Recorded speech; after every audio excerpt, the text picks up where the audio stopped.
What's going on, restaurant owners? I want to tell you about the fun we're having and the connections we're making over at Restaurant Unstoppable Network. As a matter of fact, if you're enjoying the podcast, you're going to love the network because the network just mirrors what's happening on the podcast, but we're just going deeper and making connections.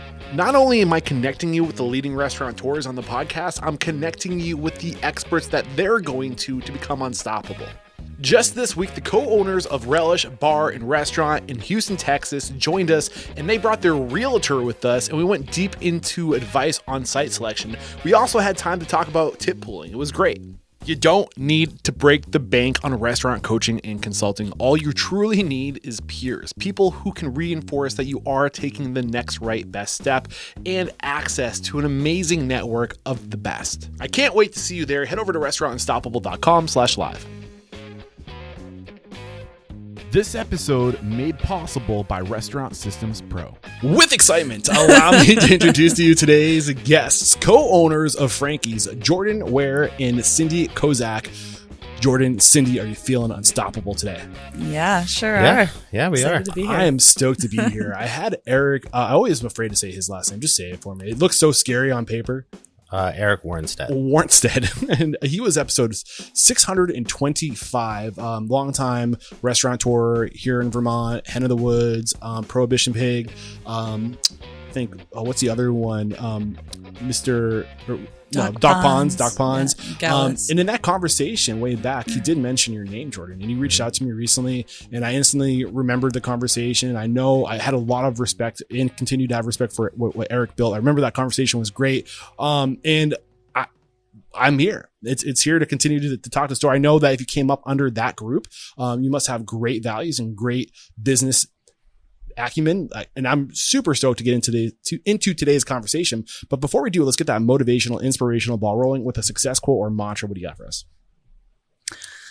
I like to tell staff, we start every day sort of with a family meal and lineup. So usually it starts with like a little like quote of inspiration or a thank you and whatnot. And lately with sort of everything that's going on outside of these walls, I like to remind people that we can control what happens in here, even though we can't always control what happens out there. Yeah. So to make this a safe and beautiful place for people to be, including staff and guests, I think that that's a good thing to keep in mind.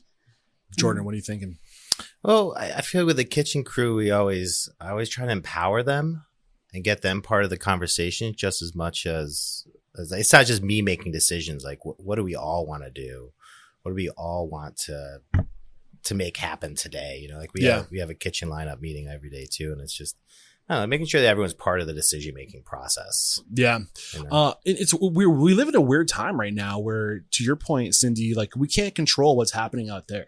And never before in our history as a species, as humankind, have we been able to know what's happening everywhere. We're not hardwired. We're not equipped to be able to manage that. And all we can do is choose to not tap into it and choose to control what we actually have control over, which is what that person sitting at the other side of the table is feeling, or whoever we're serving, what world we're creating for them in this moment. We have control over that.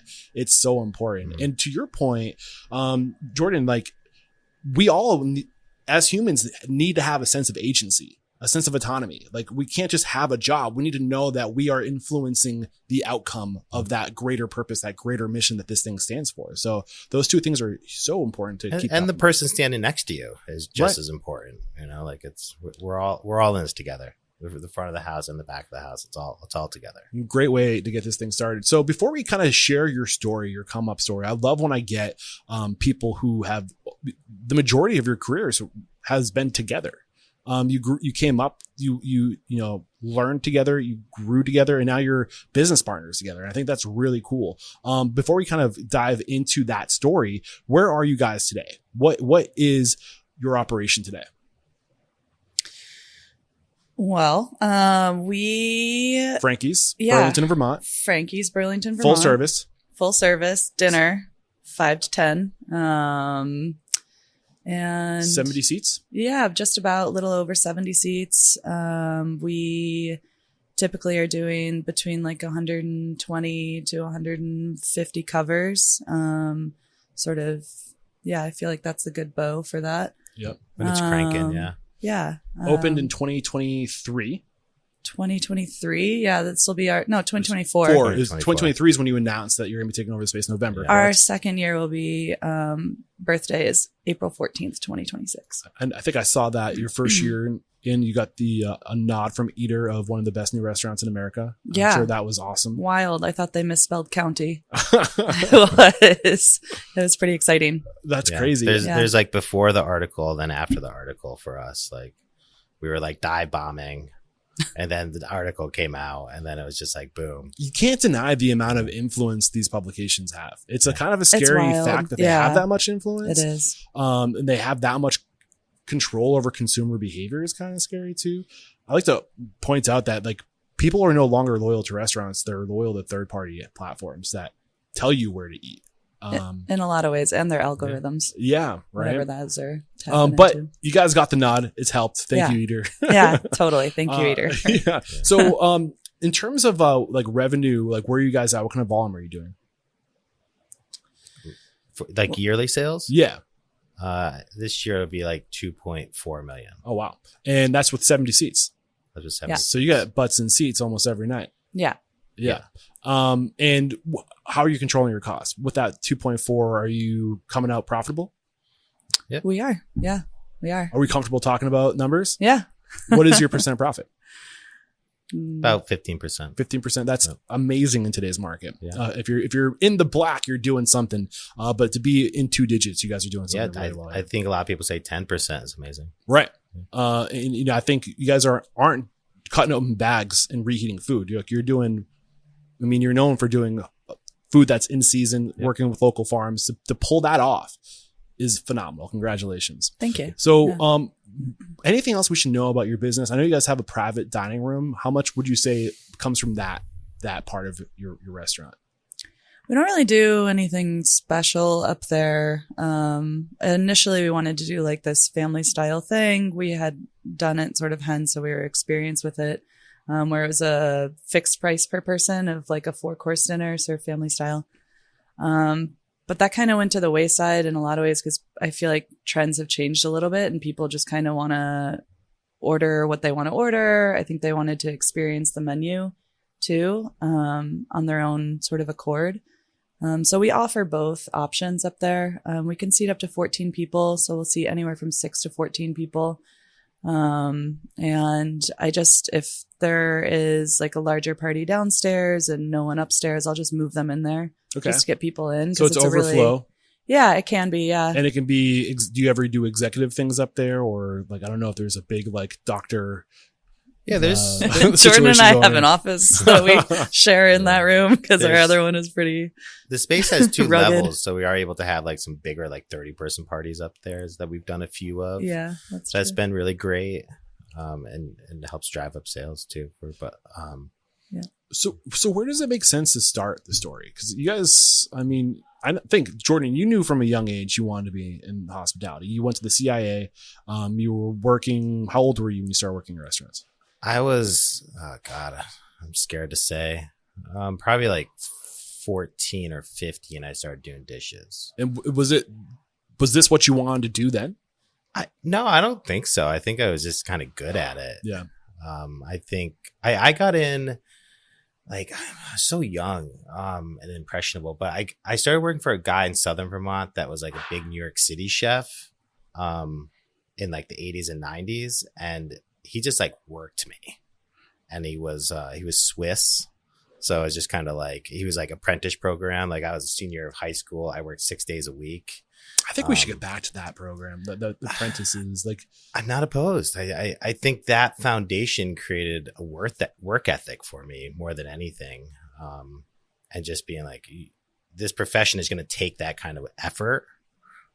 So I learned that at a very young age, probably 16, 17 when I was working for him. And then I went to CIA, and I don't know, just kind of always going. The industry's been very, very good to me. Yeah. The whole time. Like there's been hardships, and, you know, coming up in the early 2000s, it was a different industry than it is now. But, I have no complaints on like everyone I've ever worked for. Was there a time where you can reflect back where you said to yourself, this is what I want to do for the rest of my life? Oh God, I don't know if I ever said that. To be perfectly honest. It just kind of always keeps going. I don't know. Like I still love this profession, even though it's not that fun every day. I still love it, even though you got to work so much. I don't know. Is it waning? Is the love shifting as the industry continues to evolve? I like it more, and I feel like, I don't know if this is like common with most chefs, but like you reach a point where like the creativity hits a certain point, and you got your thing, and then it becomes about mentoring other people, and that keeps it going for me. Like Johnny, our sous chef, is just amazing. I love working next to him, and the cooks are really excited, and I'm just trying to like get them more into it, like, so waning, no, it just shifts, and I think if you talk to other people, other chefs in their 40s, you probably realize that too. When did that shift happen for you? I don't know. It probably 5-6 years ago, maybe a little longer. I don't know. I mean, I think it's like I'm still in it every day. Yeah. I haven't forgotten about you, Cindi. Pivot back to Cindi. So you didn't know this was going to be what you wanted to do, because like you were traveling Europe in a truck. We have that in common. We love to travel. I've never been to Europe, but I would love to travel Europe in a truck. Maybe I can put my camper on a barge and send it over there. But it wasn't until you came back home and you went to Champlain College. Yeah, I wish I went to Champlain College. That sounds great. I would have gotten anything done at Champlain College. So that's when you started working at Hen of the Woods, correct? No, actually, I came back and I had a professional writing degree from Champlain. And at that time, it was like 2008, 9, and the economic recession was happening. So as you can imagine, all the writing jobs dried up, newspapers were kind of folding. I had worked at the Free Press prior to leaving to that, writing obituaries and just doing sort of odds and ends jobs of writing. Finding lots of proofreading, transcribing. Yeah. I worked for the Federal News Service. I wrote travel guides for weird publications like Live Like a German. Was it that travel that got you really hooked on the world of hospitality? I mean, that definitely played into my appreciation of different cultures and cuisine and ways of life and ways of sort of welcoming people into spaces. They do a really good job over there of that. I think food culture in Europe is definitely. You can learn so much. So much. It's so deep. And, so I think seeing that and again, being in people's homes and watching how they eat and feed each other. And, dinner is like a 4-hour thing. Like you sit and you talk and you take breaks and you drink, and it's just like everyone goes home for lunch. Yeah. It's really beautiful. Yeah. So while I didn't know that I was going to be involved with restaurants during that time, I certainly gained an appreciation for the food culture. So you started working in restaurants. Yeah. So I came back during the recession, and I just reached out to a friend. I was getting into a fight about finances with my ex-husband and, as it goes. And so I reached out to a buddy of mine, Phil Clayton, who was the head chef for the Farmhouse Group in town. He worked for Jed Davis, another restaurateur who's been very successful. Yeah, yep. Great. Yep. And the Guild was opening up, which is a restaurant by the airport down there. Fine dining steakhouse is what it started out as. And I was like, I just need a job. I'll do anything. I had been bussing tables at the Alchemist Brewery out in Waterbury, and just wanted something a little closer and to make a little more money. And so when I started there, I didn't know what I was going to be doing. It turned out I was going to be a server. So I had never opened a bottle of wine before at tableside, and I had never really dug into this. And we're going back like 17 years now. We've been in the industry. Like 13, 14. Okay. So it was 2008, 2009 when you started working in these restaurants? Yes, 2009. Yeah, what year is it? 2026. It's 17 years. Yeah, I guess it was. Yeah, wow. It's wild. Yeah. It's crazy. Go ahead. It's probably better you came into it later, Cindi, because you have like a very natural way of like dealing with people and like a very human level. That I feel like if you're in the industry your entire life, sometimes like as a server that can like beat you up. Yeah. I don't know. So you guys didn't cross paths until Hen of the Woods, correct? You weren't aware of each other until that point. Yeah. No. So what was your first impression of each other? I'm curious. Oh, I love working with Jordan. I started out as a server. I left Guild after 6 months. As soon as Hen was opening, I was like, I'm out of here. They were going to hire me as a busser, and I said I wouldn't do that. I would come on as a server. So they took a chance and brought me on as that. And meeting Jordan was awesome. We have a really fun relationship where we're both of us really like to joke around a lot, and I think we like to keep things light. Levity was an important part of our relationship because, as you know, restaurants can be really stressful. So if you can find that pocket of humor, I think we both resonate in that way. Mm-hmm. What was your first impression of Cindy, Jordan? Sydney's always been like the person that I'm always like if there's like a new server that comes in, I'm always like, go follow Cindy because she's the best person with people. What made her the best? I don't know. I guess she's always just kept it fun. Yeah. Like it was always like, what do you want to do? Not like we're going to try to guide this experience for you or like make it into something like, what does the customer want? Mm-hmm. How are you going to like work it through? Like it just kind of, I feel like there can be a lot said for a server just when you step back and you're like, what do you want? Yeah. You know, you want a well done steak? Let's go. That's fine too, 100%. Yeah. I think we forget, like we try to I think ego gets in the way sometimes. Like you have this vision of the restaurant you want. And it's this experience that you're trying to create, but that might not be the experience that people are looking to have. Like if you just stay receptive to what they want and reverse engineer what their needs are, like that is a much better approach. That's a good way to put it. Reverse engineer it, Yeah. Start with the foundation, which Cindy built with all the servers, like start that. Then like when that customer starts talking, you reverse engineer it back into what they want. Feel so lucky to work in an environment every day where we can have fun. And I think one of the words that we used for Frankie's was is playful. And I want to keep it playful. I want to keep it fun. I think, I talk a lot about with servers about how we have opportunities every day to have moments of discovery with people. If someone hasn't tried Bailey Hazen blue cheese, from Jasper Hill, we have some, like, just go grab some, bring out to the table and like watch somebody light up. Yeah. Like someone's never had an oyster before, an amaro or whatever it is. Like these are all these amazing like products right at our fingertips made by, a lot of times by these incredible local like craftspeople and artisans. And to be able to share that with people is just, it's so cool. Yeah. 100%. It's like your kids again. I think that's a big part of what we need. Like in that moment of like, we all need to be seen. And I think there's no better way to be seen and to help others be seen. Like it's just like hunter gatherers. We go, we bring things back, we share. Yeah. And it's like that like primal part of us. Like, look what I got. Like you're going to love this. And the instant gratification you get when you hand somebody something or they put it in their mouth and you know that they like it. You're like home run. Yeah. You're like, yes. Like that dopamine hit is like, totally. Yeah, it's a really good way of putting that. Yeah. It's so much fun. So by 2015, you were the assistant general manager. And by 2018, you were the general manager for Hen of the Woods, Waterbury. Yeah. And that was their second look. Did they start in Burlington or they started in Waterbury? Okay. Where actually Jordan worked there as the chef. And what year did you start working at Hen of the Woods? I think that was 2010-ish. So you guys came on around the same time. And when you were executive chef by the time you left Hen of the Woods, correct?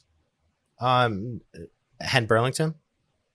Well, you had the title at one of the Hen of the Woods. I was more of the chef de cuisine. Okay, gotcha.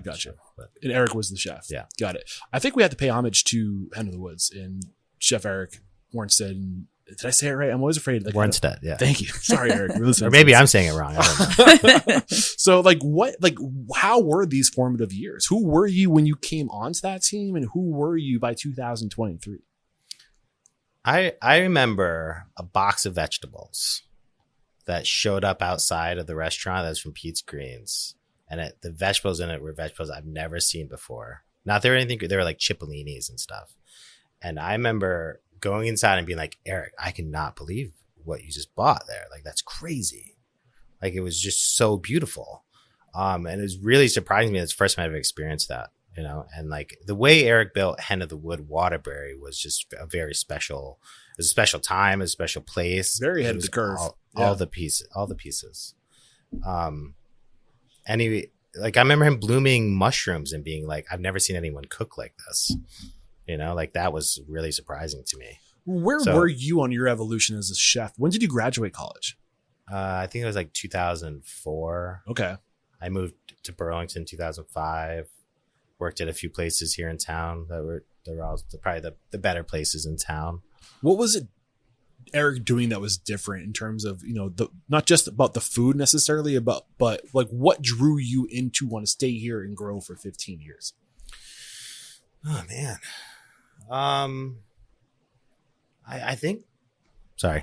Good job, Cindy. I think Burlington is just like a special place of how the access to the food and the vegetables. I mean, that's just like, it's the relationships that we have with farmers is just amazing. Vermont is a really special place for that. And I feel like Eric had that sensibility to see it early on and bring it to people's tables. Restaurant owners, what if I told you there was a way to lower your prime cost by $1,000 and get paid $1,000 on top of that? If it sounds too good to be true, it's not. Restaurant Systems Pro is offering that deal right now to 10 of my lucky listeners. Listen closely. Join the Restaurant Systems Pro 30-day prime cost challenge, and if you successfully improve your prime cost by $1,000 or more compared to the same 30 days the year prior, they will pay you $1,000. Find the link in the show notes titled Restaurant Systems Pro 30-Day Prime Cost Challenge. Click that link and get signed up today. Only 10 people are going to get approved into this program.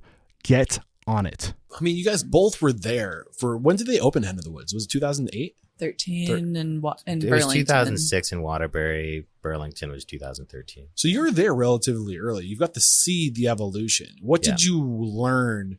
I guess would it be firsthand or secondhand?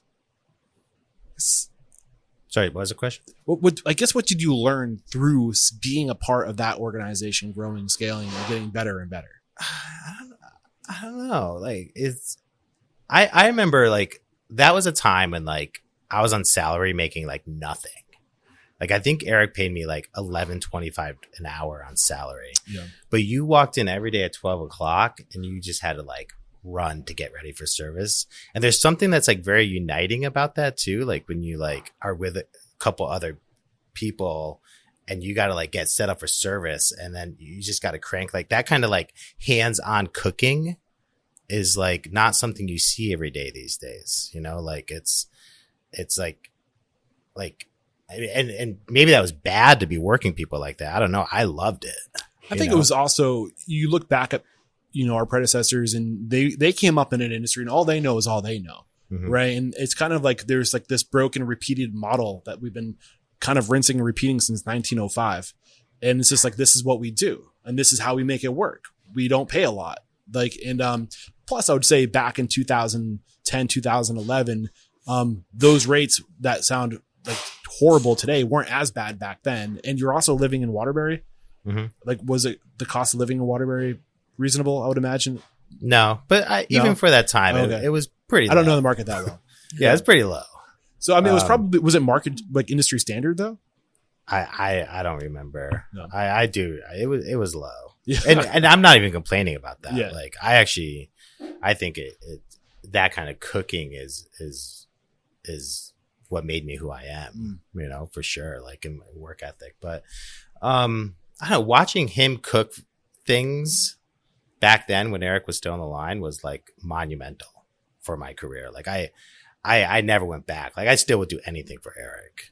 I would, when I was back at Hen Burlington, I would have laid down in front of a bus for that guy. But what was it about him and what he did for you that you'd be able to reciprocate or willing to reciprocate anything for him? I mean, I'm not sure that. How did it make you feel? How did he make me feel? Yeah. Well, sometimes not very good, but because he was a little hard sometimes, but I don't know. Like you're a part of something. Yeah. I think that's the best. What did you feel like you were a part of?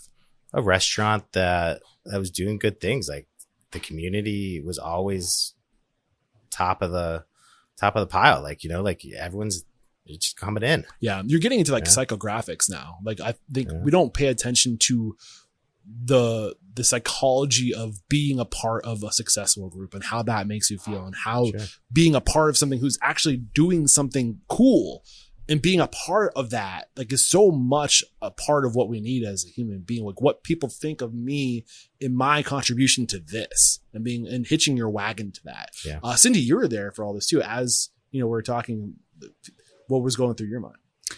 I was really excited. I felt like Burlington, I was kind of newer to the food scene at that time too. And, you know, again, like we just said, restaurants weren't like necessarily my thing in my 20s. I came into it late. Did you have a dream back then? No.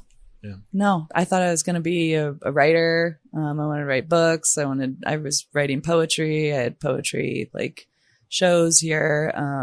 And so, yeah, no, it's just a different thing for me. And then I got into wine. That happened at Hen. And we can talk a little bit more about that later. But I think in terms of Hen opening here in the city, you know, Burlington that we live in, like the city needed that. And Hotel Vermont being next door sort of at the same time. And Jay Canning, I think he approached Eric at a certain point, and because he saw what he was doing out in Waterbury and appreciated that so much, and saw sort of what could happen, and brought that to Burlington. So they sort of run like symbiotically. They're separately financially and whatnot, and somewhat physically, the two spaces. But I think having those two things in Burlington, like really like brought the city up in a lot of ways. Like it made it exciting for a young person to be, because otherwise Vermont's kind of sleepy, and there's not like a ton going on for 20-year-olds and 30-year-olds. You just pointed something out that I think is really important. And I sound like a crazy person when I start talking about this stuff, but like our mission statement here at Restaurant Unstoppable is to inspire and empower and transform the industry. But really, I think the mission is to change the world. And I think that we don't realize how much influence the restaurant industry has. Second largest industry in the world. And we touch and influence so many people, as young people. Mm-hmm. And we can, to your point, change a community with restaurants. It happens all the time. Totally. 100%. And a restaurant community can change an entire community. It's so powerful. It is one of the places, I think, one of the only places where you get a large group of people together under one roof, and that is staff and guests included, that the only mission is to have a good time. It doesn't matter what you believe in, where you come from, what you do. Like, all that matters is the cool unification of appreciating sitting down with someone you care about, or yourself, and taking some time and having some good food. And that is something that it doesn't need to be muddied. It doesn't need to be muddled with, and again, like, we have the opportunity in Vermont with the farmers who we are so lucky to get to work with, like, that this is still an agrarian community and state in a lot of way, an agrarian economy, that we are able to bring some of the best food on the planet, honestly, to people, and not only feed them, but like nourish them. Yeah. We're getting kind of ahead, but like you look to the future and like where we're going, and AI on the rise, and people losing their jobs and losing their purpose. And it's just like but at the same time, while this is all happening, people are losing their purpose, our food industry is in shambles. Mm-hmm. You need some purpose. Mm-hmm. Like, we want to go back to basics. Yeah. And that's a great point. For our whole existence, our existence has been about getting food and sustaining each other. And we gotten with agriculture, life got easy. Not easy, but farming made it abundance possible. Right. And then people had more time and energy to get into the arts and to get into carpentry, and like all these fragments of purpose started to spur out of that. And then it went into like the information age, and like white collar jobs and like lawyers, and like, but with AI replacing that, where's everybody going to go? Well, we have a broken system that needs to be fixed. Go ahead. You want some purpose? Go work with your hands. Yeah, man. Yeah, that's definitely a great point. I think it's very exciting.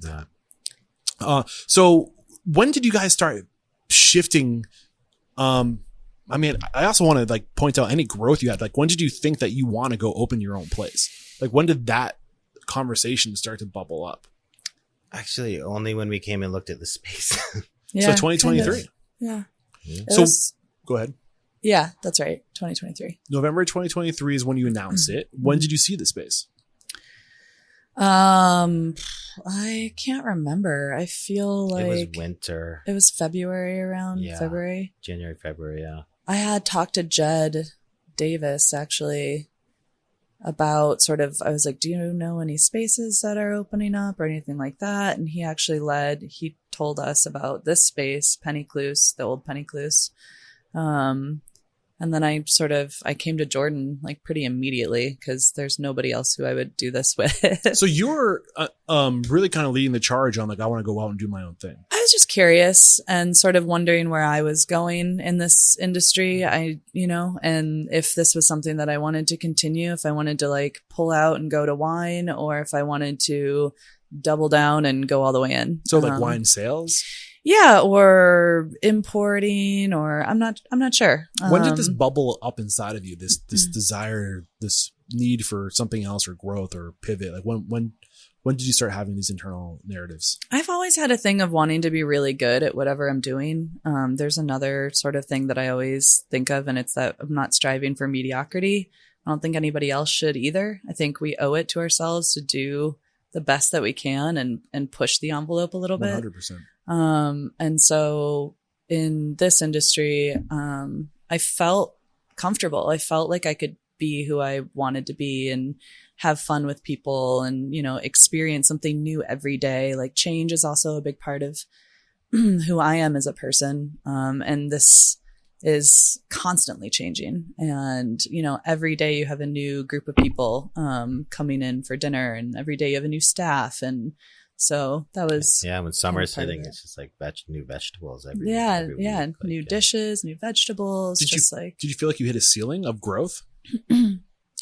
At Hen, I suppose so. There's only so much you can do, and again, I think that leads into another conversation about sort of like the ceiling of restaurants too, and they are only so big, and you can only go so high. It's like, we can't have a beverage director here and pay them a salary of X amount because we just don't, we're a small business. And as big as Hen is in the, small sense of Vermont, it's a pretty, I don't know, it's a successful restaurant group, but there are like limits to what you can hire for. So in that regard, I felt like. So you wanted to grow into more of that beverage director role, but there was a ceiling where that wasn't necessarily sustainable for the Hen group. Yeah, not necessarily a beverage director, but I was just using that as an example of like sort of, what the ceilings are in this industry. And I felt like Jordan and we had worked together for 10 years, and that was kind of like, all right, so like, what's next? Like, do you want to do this? Yeah. Yeah. And I think when we started down this path too, there's so many people just came into our corner, like the hotel, like Matt Canning has been huge for us, hopefully you're able to meet him in a couple of days. How was he huge for you? Pardon? Matt Canning is the name. How was he huge for you? He just like right in the beginning sat down with us with numbers, and they weren't right. It was like we were looking at pro forma. Okay. Yeah, pro forma. And it wasn't until we got into like our accountant when he actually built one right for us. But the one that he started showing us like what was possible with this location. Yes. And like, then we started looking at guest counts and check averages and all of those pieces and capital stacks, blah, blah, blah, blah, blah. But I think there's so many people helped us get this open, like we were just going to do this by ourselves and had to like navigate all of that. I don't know what happened. There's no way. Yeah. So I'm bringing this up mostly because like we had a dream and a vision when we started to talk about it, but it was lots of people that helped us get there. What was Matt's last name again? Canning. Matt Canning. One thing that I'm picking up from both of your story is that we can't do it alone. And it's always the restaurant groups that choose to look at the other restaurants in their community as collaborators, not competition. And it's when like when Matt reached out to Eric and said, hey, let's do this over here. And like, we can go for like, I have like creating opportunity for each other, knowing your lane, staying in it, finding other people that have something that you see that could be better if you did it together. Right? Like this person's a great chef. That person's a great mixologist. We have this real estate person over here. Like we're meant to be in a tribe. We're meant to have the strength of all the individuals in a group. So don't put the wall up, break the wall down and start talking to people and just put things into the universe. Oh, yeah. So like, did he reach out to you about, no, you, Cindy, mentioned to him what's out there. To right? Jordan. Yeah. And you guys were working at the Burlington, Hen of the Woods at this time. So you're in Burlington, Vermont working. That's right. Yeah. It was sort of, I came back from Waterbury in 2018. My mom had passed away and I was kind of like, I need to just manage myself for a little bit. I can't really do the general manager thing. And so I came back to Burlington in 2019, and there's just like a weird series of events that year where it was like there was a fire in Burlington. A pandemic. That closed for 3 months and then the pandemic. Yeah. So we were closed from like July to November and then reopened and then closed on March 17th for the pandemic. And then things were just so scary. I mean, obviously for everybody and just like weird coming back to work and in the restaurant. And like nobody knew how to do anything anymore. With each other. Yeah, we didn't know how to interact with each other. Like it was just so confusing. Nobody knew the right information to give to people, and sort of we were looking for information to give to its staff, and it was a weird time. Yeah, and so I came back as a general manager right post COVID because our previous one had left. So that was hard. Yeah. Yeah. One thing I want to get out of this before we start to really pivot into what it's been like to get to where you are today over the past going on almost 3 years now, with Frankie's, but what did Hen of the Woods do for you, if anything? How did they empower you to do what you're doing now? What are the biggest things you pulled in your career from that experience?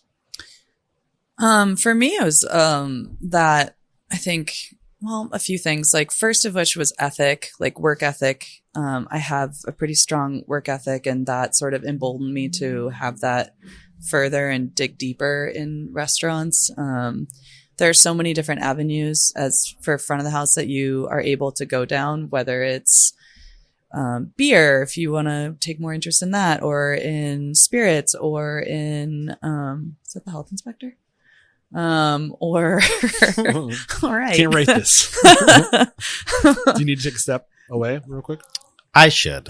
Okay. Yeah. Same question for you when you come back, or do you both want to step away? I mean, I can keep going if this is just normal day here at restaurants. Yeah. Okay. Sorry. Health inspector just health walked inspector in. Or I'll be delivery. Okay. Just watch your step. Thank you. So yeah, sort of those different avenues that you can go down, and for me, I really found, I took a liking to wine. And wine education. And that was something that Hen was always really good about with education, be it spirits, food, farms, wine. And I've always really loved learning in school. So that that became a big part of So discipline, education.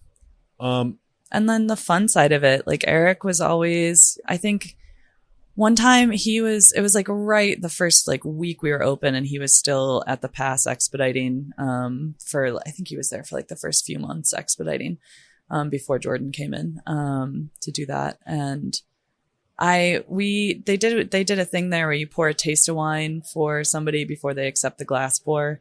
And I always really loved that. And so it was like the end of the bottle, and I was like, you can just keep the rest of the bottle. And I remember Eric looking over and being like, I love that you just did that. Like, and that I didn't tell you to do that. You just did it because it just felt right. And that opened the door for me to allow, more of that spontaneity and sort of, again, playfulness with your guests. And he like gave me the green light for that. Yeah. Any opportunity you can make somebody feel like they're winning even if it's just that little gesture Why not? is going to come back in spades. That little, what was there? Maybe $3 in that. Maybe $4. Yeah. Whatever. Like that is a marketing expense. Yeah. That is an experience. That is something where somebody just won, and people like to win. They're going to come back when they win. Totally. And like I was saying earlier, like if I had a guest who was like, I've never had an oyster before. And I was like, so I would just go to, Garde Manger and ask them to just shuck me an oyster real quick. Right. And bring it to the table and do that kind of stuff. Now that person's first oyster is tied to the so memory of fun. Hen and Woods. Yeah. Like, that's powerful. Yeah. Yeah. The other thing too, education is so powerful. It's one of Maslow's, like, he states like the hierarchy of needs. It's first it's security. If you feel safe, like your physiological needs, then you have security, and then it's being seen, and then beyond that, it's growing. If your people aren't growing, if they're not learning, they're not gonna. Their needs aren't being met. Totally. We good? Yeah, that's good. Awesome. So we just covered the things that Eric and Hen taught you, or at least taught Cindy, were discipline, education, and it was just fun. And then the autonomy that Eric gave to grow and reinforcing positive behavior. Yeah, autonomy for sure. So what about you? That same idea of like, how did he in Hen of the Woods and that team empower you? Oh, Eric was just always empowering. Like he let us just do it. We ran the restaurant. Yeah. What did it teach you about just giving that autonomy and extending, I guess, trust to these young people? It made me treat the people that were under me the same way. And it's like, I carry that through to people here. So I think that was probably the biggest thing. Like, it's just empowering people, giving them the space to, you want to do something, let's do it. We'll figure it out. I feel like that was the biggest thing. Yeah. And Eric just had like a name too, like Hen was growing reputation quickly. Yeah. We would do special dinners with people. There's a certain point that he wasn't very involved in that kind of stuff, but he was always willing to, like, if I want to do a dinner with a friend in the back, like I could. Right. But that's exciting for you. That gets you engaged. That makes it, 100%. That's so huge. Were there any other key mentors that you think should come to the conversation before moving forward? There's one person you mentioned off air that you said was a huge influence on you. Probably Chris Goss. Yeah. Chris Goss has been amazing. He was amazing for us, and he's still a friend of ours. Biggest influence Chris had on you? I think he came post COVID when things were like really wild, and it's like there's a lot of emotions going around, and he was really able to just like listen and help us navigate interpersonal things or staff things that were really huge. And then it was just so empathetic to everyone, but to us. And when we went to him first when we told him we were going to do this project, and that was like huge for us because he was able to help us and talk to us about the why, or like just little things that were just very, very helpful, because it's very hard and very raw to do something like this, to make a decision to leave a restaurant and do your own thing. Like, that was hands down the hardest decision I've ever made in my life. How did he encourage you and empower you?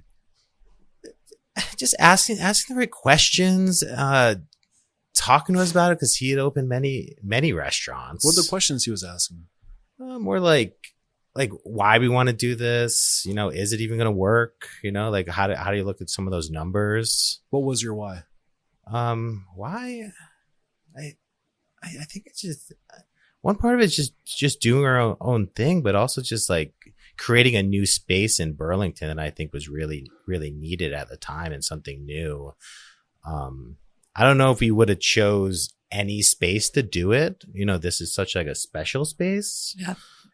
Penny Cluse was such like a legacy restaurant. Be able to like take that over was amazing. Like, great location. You're like 500 feet from the main stretch of like the University Boulevard, or whatever you guys call it. Yeah. Go straight through the heart. Like a half mile from the heart of the university.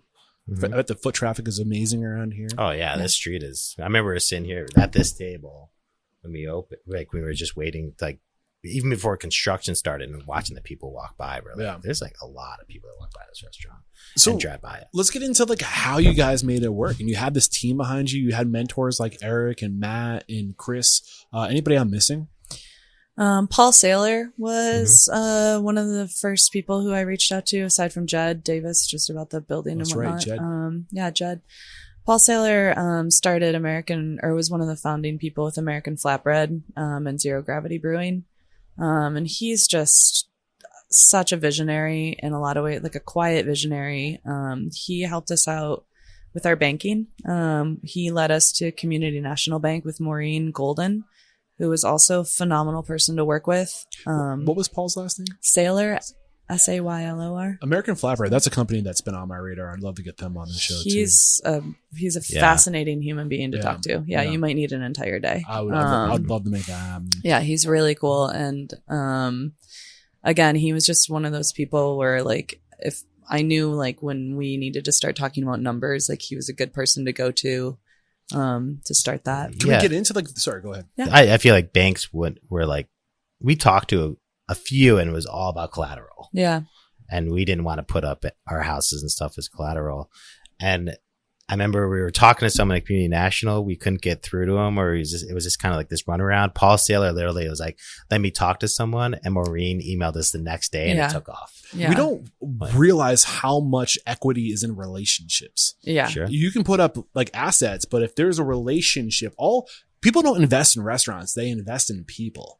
So they're looking at you like, what track record do you have? I'm banking on you and your ability to execute this. So if you can tie your name to people like Eric Warnstead, or now Eric, Matt, Paul Saylor, like now you have these reputable people who are successful vouching. Yeah. You know, like that is going to influence the person who's deciding on whether or not we invest in this restaurant. Mm-hmm. Yeah. Our crowdfunding blew our expectations out of the water. I mean, we ran just like a simple crowdfunding program that was well above what we thought we were going to do. So, which was amazing. How much did you end up? Well, let's go back a little bit. So, raising the money, right? You had to raise the money. What was the money you came up with that said we need this much money to raise the restaurant or to get started? That is a tough number to nail down. We kind of, I think we started like $500,000 or $600,000 at the end of the day, and we probably could have spent $1 million. Easily. That would have been great. I think that today's world, that's modest to get away with only less than seven figures. You know. Yeah. We definitely bootstrapped this in a lot of ways. Jordan and I put our own money in. I drained my IRA. What were the questions Chris was asking you to make you think? You know, he asked you the why, but then he was asking about the numbers. Can you make it work? What were the things that these mentors put on your radar to like think of before going all in? Like that you wouldn't have been aware of otherwise. Yeah, it's the cost of goods, and the biggest part was probably at that point was talking about the construction. I mean, construction costs had gone through the roof, right? And we went post pandemic. Yeah. The general contract we decided on was the second one that we had talked to. And like, I'm really glad we chose the person we did, to do this. Peter, he just had everyone in his pocket from what's the word? Like from people like the plumbers and stuff, electricians. Network? Like, yeah, like he had all those people. Portfolio. The tradesmen. The tradesmen. Yeah. Which are essential. Rolodex is the word that goes looking for. Yeah. So I think that the construction part, I think, was the biggest hurdle. I think as operators, everyone was like, you guys are going to be. I don't know. I don't know if it was just against. There were a lot of hurdles. It was what were the biggest hardest thing I've ever done? Like, what was the hardest hurdle for you to get over What was the hardest hurdle? For me? Yeah. I mean, the timing of everything was really challenging. We opened this restaurant we announced in November and we opened in 6 April. months from announcement. It was crazy. A week late. Yeah. From our projected. What was the biggest challenge for you? The thing that you just couldn't have seen coming? I mean, again, like I think, the timing of, you just don't understand like how everything is so intricately, or I didn't at least understand how everything was so intricately linked with one another. Like you can't do the plumbing until you do the electric, or you can't like put the bar top on until you do the floor, until you do the like order of operations. Yeah, that was like, there are just so many things. And where did you work to manage that project? Or who did you hire? Peter Schmeichel. He was Polish. great. He actually worked with, so that came from Jed and Eric too. He did a lot of work with Hen, but a lot of farmhouse, really. He built out farmhouse, which used to be an old McDonald's. So he, Old McDonald had a farm, right? yeah, finally. The big one was Israel, the architect. Like, this wasn't a space that we were building from day one, or like from And scratch. that came from Jay Canning, because Israel built out, he was the architect for Hotel Vermont. So again, when you're talking about these relationships, like, we were really lucky to be embedded with some really great people 6 months. Yeah.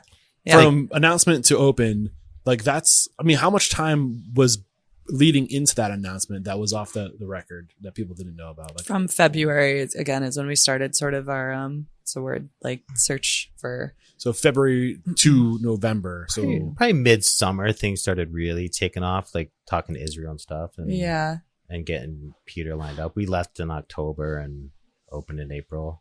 But from finding the location, announcing it, and getting to work, 6 months, it was quick, is really good. And I think that's a testament to the network, to having these people to say, I got a guy, or a gal, and having that experience and having that network, that is lubrication. Yeah. And that saying of like, you have to spend money to make money is like so true when it comes to building out a restaurant. Opportunity costs. Like, you have, like, Peter cost a lot more than we ever would have thought he would have cost. Israel cost a lot more. And I wouldn't trade any penny of it. But what's it going to cost you to not do it right the first time? Totally. Right. Like, if we didn't have that bar and that beautiful bar and the marble that Cindy chose, like, all of those pieces together, like, make people want to come here. Yeah, it's and beautiful. that matters. That's where I think too, like, you need to have people trust your vision, and like, again, we're in Vermont. We're not necessarily like, the most creative thinking a lot of times. And there's a lot of like stops. People just like don't want to do certain things, or like they can't see the vision. And it's just like, you really got to work with the right people who are able to let you like spread your wings a little bit. It's like, trust me, like, I know this is a really loud bar top in a lot of ways to some people, but like, it just like, if I could see it with it working in here, and like with the, we had these benches made, and we had the seat covers made, and the colors were all picked out, and it's insane how many shades of white there are for a wall that you have to choose, and how we wanted the lights to look. And it was a lot. It was really fun, but it was also like, I wanted a wine well cut into the marble of the bar. And it was like, we can't do that. And I was like, yes, you can. Like, why? Like, let's just look at it together and sort of think about it. Did you? Yeah. There you go. Yeah. It was like, I'm going to find a sink, and all you have to do is caulk it underneath. Right. Yeah. And I don't know, like, just pushing people a little bit and allow. As soon as you say you can't do something, you're right. The frontal lobe shuts off. Yeah. And it won't find a solution. But if you say you can, or ask how, then you start coming up with creative solutions. Well, and that sort of like makes me think of, being in this industry in the first place. It's like, we don't get to say no to people. We say yes. And we say yes to almost as much as we can. Cause the whole point is like, I want you to have what you want. Right. And so when somebody else is saying no, I'm like, Yeah. Like, even if you say yes, and like whatever the ask was, if you don't hit that ask out of the park, but there's a clear effort to show them that you care. Yeah. Like, that willing to try will leave people shock and awe. Yeah. And again, like, why not? Like, why it takes, sometimes I'm so dumbfounded. It just like takes a little bit of extra effort to like make that thing happen. And I think about it with customer service a lot, or like other people, even like someone just like working a register. If someone's there to like help you a little bit, it will like make things so much easier for you. But it takes that person to want to make that little bit of extra effort. And like, if we just all sort of daisy chained with that thinking, it would. Yeah. Be a lot nicer. Yeah, I feel like servers sometimes come from other restaurants are like surprised by how much we change things. Yeah. Yeah. Like they're like, oh, you'll change that? On I'm like, vacation? like just even taking texture off something or nuts, or like someone wants a well done steak, like they want that burnt, like that's on them. Like, or like that's not the right wording. It's not on them. Oh, it's I like think so. let's just do that. That works. Yeah. Let's make them happy. Like they're Yeah. paying the money for this. Let's take the ego out of this and just have it be. You're not cooking it for you. You're cooking it for that. Right. Yeah. Like a great example is someone one time asked for scrambled eggs on something, and I was like, yeah, those kids. No, that's like 100% like a great example though. Yeah, like why not? Yeah. Like who cares? I love that. Yeah. So what if you could distill it down to the biggest challenge, the biggest hurdle that getting open was? What was that struggle for you? We're only 3 years out right now. You know, with the time we have left, we can go deep going into the next 3 years or the next 3 years. We had an hour to talk about 3 years. What was the question? What was the hardest part? The biggest struggle? Yeah. The construction, making sure all that was going right and getting through that. So it's a big waiting game. It's almost more like a internal struggle than it was external. You went to the banks, right? Yeah. Mm-hmm. That was a struggle. How much money did you what was the target? I think we ended up spending $600,000. Right? How much did you get from the banks? I thought it was under that, but yeah. A little under 3. So you had to crowdsource the remaining. We couldn't even use the whole loan that we got from the bank because we didn't have enough equity or collateral to put towards the loan in this building. So you got the loan, but then you were restricted to what you could use until you could find. We got some private loans too. Okay. Yeah. So I don't think the math would add up, but I think it was a couple $100,000 in private loans. It was a big crowdfunding. It was about $300 from the bank and our own money we put into it. So $300 from the bank, $100,000 crowdsourced. 150, but 150 crowdsourced, and then another 150 from friends, families, fools, and personal. 2. Yeah. So a little over 600,000. Yeah. Like 650 approximately. Yeah. Was that scary going to friends and family and saying, give me money? Or was it like an investment? Were you treating it like, hey, we're going to. Well, that actually comes down to like the community again. We got into like my mom invested, which was amazing. A good friend of mine invested in this who lives in San Francisco, who wanted to have money in something in Burlington. And then we connected with 2 investors that literally like sat down at the table and were just like, how much you need? Like that. You know, it was really special. That's and like awesome. Even kept the interest rate really low. 6% interest. Yeah. How do you go about approaching investors? How do you handle that? Do you say, hey, can I schedule some time with you? I think you probably would love to hear a more inspiring story in that, but honestly, I think we had so much trust from those people that it was very easy. Yeah. And that probably sounds pretty boring, but I swear to God, like we sat down with 2 of them and they literally were like, how much do you need? Why you? I think we'd built strong relationships with them, both of us. Like, and they knew that we're great operators, and they knew that whatever it was more than likely going to be really good. Were they guests at Head of the Woods? Yeah. Yeah. One of them. You never know who your future investor is going to be. Yeah. Treat every guest like they are your future investor. Totally. Because they probably will be, you know. And there was other people we probably could have gone to from that were connected with Hen, and we chose not to. We wanted to take as little money from other people as possible because good rule of thumb. I mean, you know, we're paying these people back too with interest. So it was like the more we can bootstrap and be savvy and sort of grow the business and pay these people back as soon as we can. We've paid our investors back half of what they gave us already. 3 years. That's amazing. Congratulations. Yeah, thank you. Did you get any advice on how to service those loans? Yeah. Our accountant. Leo O'Reilly and Shandy O'Reilly. What is a good way to set that up, to set up a repayment structure?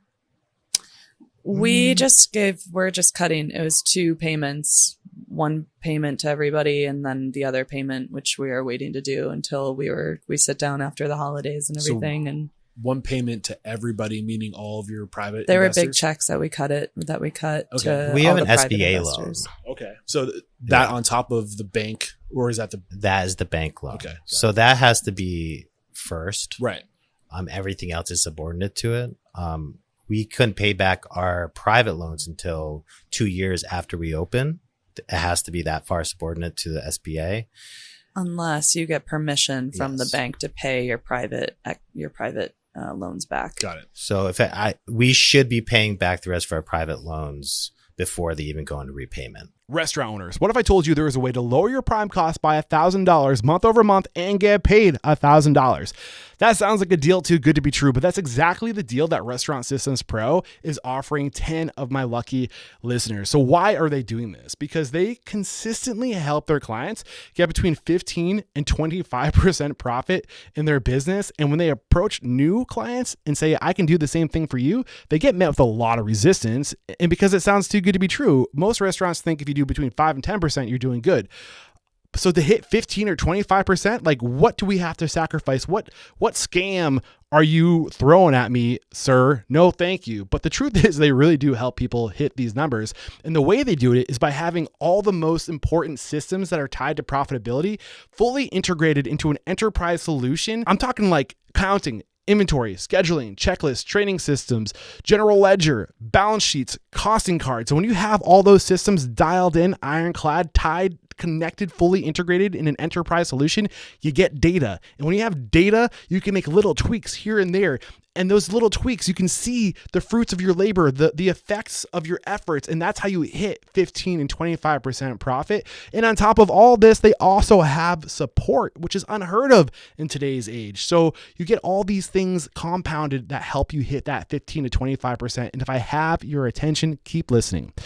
Join the Restaurant Systems Pro 30-day Prime Cost Challenge, and if you successfully improve your Prime Cost by $1,000 or more compared to the same 30-day period last year, they will pay you $1,000. If you're listening on YouTube, iTunes, Spotify, find the show notes, and we will have a link titled Restaurant Systems Pro 30-day Prime Cost Challenge. Click that link and get signed up today. Only 10 spots, guys. Do not wait. Get your spot, lower your prime costs by $1,000 and get paid that $1,000. They're actually calling this a reverse guarantee. Get on it.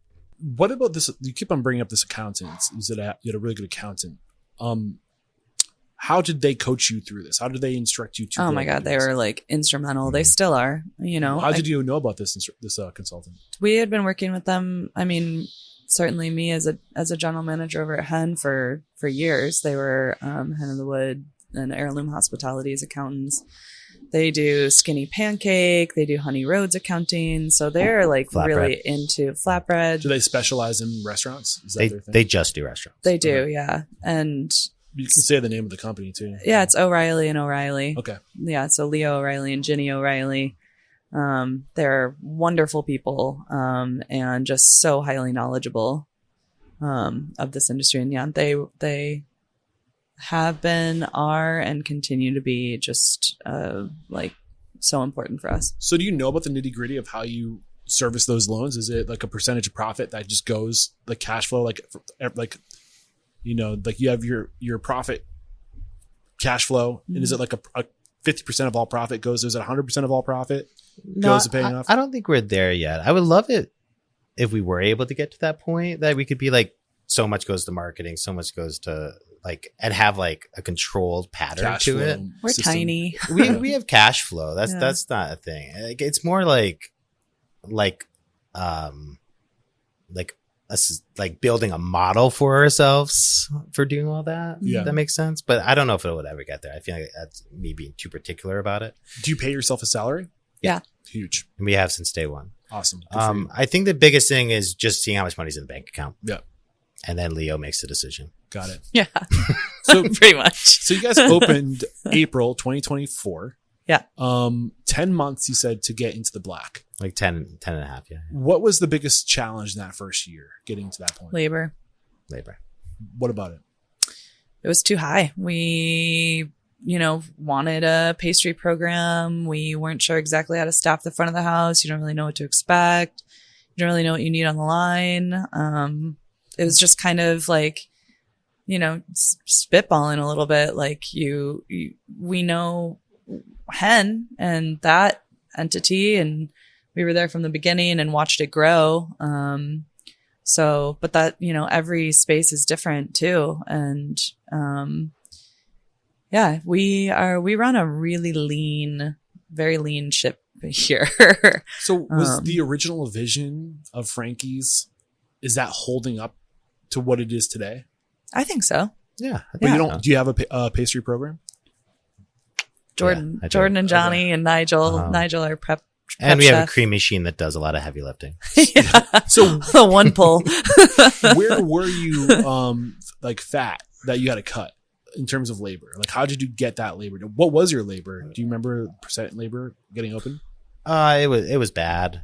It was like 50%. Wow. Yeah. It was just as we just kind of like. So you're like pushing a 25% prime cost, or sorry, 75% prime cost. Probably, yeah. And where's labor now? Would you say, if you had to guess? I believe it's under 40. Yeah, it is. I'd have So to you shaved look. 10 plus points on labor. Yeah, we literally went from dive bombing it to. I think you said 35% was your prime cost. Right now it is, yeah. So 15%. Yeah, we went from dive bombing it, made some really hard decisions. And then the Eater article came out, and then we've been fine ever since. Yeah. When you say dive bombing it, what do you mean? Just we had too much labor around, and we weren't bringing enough sales, which is all understandable. Like that's I think there's made me realize too, like actually coming to a point that we became profitable, that like when people say most restaurants fail in the first year, that's what they mean. It's not just like they're closing their doors. It's like we were failing for almost a year because we were making no money, just spending money. A year, they say you need 2 years of operational capital just to get into the black. 2 years of developing people, trying things and being wrong. Because you might have this vision, this idea of what it's going to be, but the market might have a different idea. Right. And it might take 2 years to catch traction, Yeah. to figure it out, how to get your labor down, to figure out, to develop the relationships with the community where you have regulars and your 20% of customers that are making up 80% of your revenue. Mm-hmm. I guess that's a big part on Leo, then, able to like, we had monthly meetings with him where he looked at those numbers and was just like, Your accountant. yeah, Yeah. that it's just not going well. Yeah. But having that person because neither of you, I think you both said that you're not really number of people, right? So if you're not one of those people, that is fine, but have that person on your team. Mm-hmm. Like you can't not have that person on your team. Yeah. I don't know how restaurants would do it without a Leo and a Ginny. I don't either. And even I think they sort of their response to us of like, we're never going to take on a restaurant who does not have the experience that you two came with, because it sounds like it's really, it's a lot to manage. And we are lucky to have the foundation that we had, because I think we stuck at a place for so long. I don't think it's common for people to work in one restaurant for 10 years. But that, like, watching that sort of transformation of that restaurant, sort of playing all the different roles, certainly for me, from like server, assistant manager, general manager, doing the wine buying, like all of that, like just seeing all of those things, and being involved in the financial conversations and the, looking at a P&L prior to this, was a lot, and informed us greatly. And again, that just like I guess like keeping costs in order, that was always sort of like pounded on the head with us of like, stay lean, stay conscious of what you're spending. That monthly meeting is huge. Yeah. To check in and like, here are your goals. Did you hit them? Yes, no, Yeah. why? Okay, you did. Awesome. Let's see if we can shave another half a point. Yeah. Here are opportunities that you can Exactly. do differently, and just constantly putting pressure on that. Totally. But having that entity there, Yeah. that accountant or that CFO or your having that numbers person there, just keeping the pressure on, watching those numbers, keeping you on track is so powerful. Mm-hmm. Yeah, thousands of things happen every month to create those P&Ls. Right. thousands of decisions, transactions, moments. To be able to stop and look at one number and be able to be like, okay, yeah, labor's too high. This is where we cut is huge. Yeah. Huge. Yeah. What else do you guys want to talk about with their time left? Like, what is pressing in terms of your, not pressing, but like close to your heart, message you want to get out, things that you do here that you think is really special that you can be an example of? Oh, so many things. I don't know where to start. I guess, I mean, I guess we were talking about AI a little bit and whatnot, and sort of what that is looking like in the future, and the importance that restaurants sort of have in being like this tactile space where people are working hands-on. You're working with human connection every day. You're working on a team of people, and everyone's feeling something different every minute, and sort of like navigating that emotional landscape. I think that stuff is really important. And I think that understanding sort of those landscapes are fundamental to communities and sort of what we're doing. Yeah. I'm making a note. I think we should wrap up with talking about the future and Cool. what you're doing to be ready. What else should I be aware of a topic that you want to bring to the conversation? Jordan, I know that you're very active with local farms and sourcing local. I worry. One of the things I've been saying is it's getting harder for good people to do good work because the cost of goods, because like doing the right thing is becoming the hard thing. It is the right thing is almost always the hard thing, but now it's becoming to the point where the right thing is unfeasible. And when we get to it's that not work, unfeasible. I think and you're living proof of that. So I'd love Yeah. to figure out how you make that work while maintaining a 15% profit. Oh, geez. It comes down to cost, like pricing the menu, but also pricing it in a way that's not scaring people. I think most of the time we charge what we need to charge, but there's times that I don't, but we still keep the cost in line. So basically, like knowing what the cost is, reverse engineering what that needs to be to pay your bills, and being unapologetic about it. Yeah, there are formulas to this too, in terms of like how to cost food, how to cost wine, how to cost drinks. Like there are all those formulas that are important to know. And Sorry, health inspector. Yeah, A plus, right? All the way. You're the Thumbs best. up. She's so sweet. She's really nice. But yeah, without knowing those, like we would be lost without the spreadsheets that I have at least to like keep things in line in terms of like booze and wine and I mean food, of course. And Well, one of the benefits of being a restaurant that has a fixed menu, an annual menu that doesn't really change, you might have some LTOs, or maybe it's seasonal. Sure. But you're adding things weekly. Yeah, we reprint every single day. It changes more in the summer when more vegetables More are out and options. stuff like that. Yeah, but we reprint every single day. So are you doing recipe costing cards for every menu item? If you're doing every day, you're doing what's in the market today? What not did this cost us? Not extensive. We go center of the plate Okay. and have an equation for that. And then I base the actual menu price off from that. Okay. So when you say center of the plate, what do you mean by that? Like if you have a trout that costs $6 per trout, times it by 4.8, and you're at a number that Okay. you should charge for it. And that factor, what about the sides? You have Some of that stuff's a little bit puree or harder. something? No. I think when you go center of the plate, it kind of accounts for all of that, or does account for all of that. So it's just an easier way of, instead of going like, I'm going to calculate this sweet potato and all this and this, and like that just gets exhausting. Right. Like, I went to culinary school and was doing that stuff, and like it's just. At what it's point does too your much labor to effort. figure it Yeah. out outweigh the cost of actually just Totally. being able to? Our food cost here is 30%. Yeah. You know, like that's the number that's better to look at than spending hours and hours doing math. Right. You know, if that gets out of control, then we can like change it. Yeah.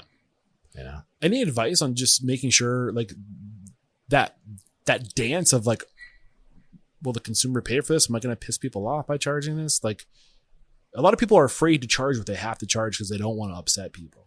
So, sorry, you have something to say for that?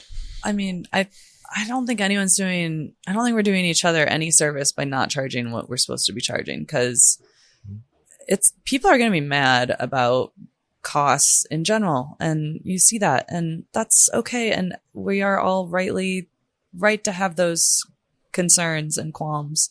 You know, and I think there are places where sometimes I look at prices and I'm like, what is going on here? Like it's like, the cost of a lot of these things being in the background of a restaurant but then there are places where I'm like, oh man, you guys should be charging so much more for this. Like, please, like, I want you to stick around. And like, so it's a funny balance with that. But, I don't know. You're not going to please everybody.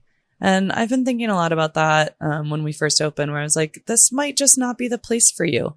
And that's okay. And it's a place for other people and they enjoy it. And like, you don't need to like write reviews of like, I just don't like it. And it's like, then that's fine. Right.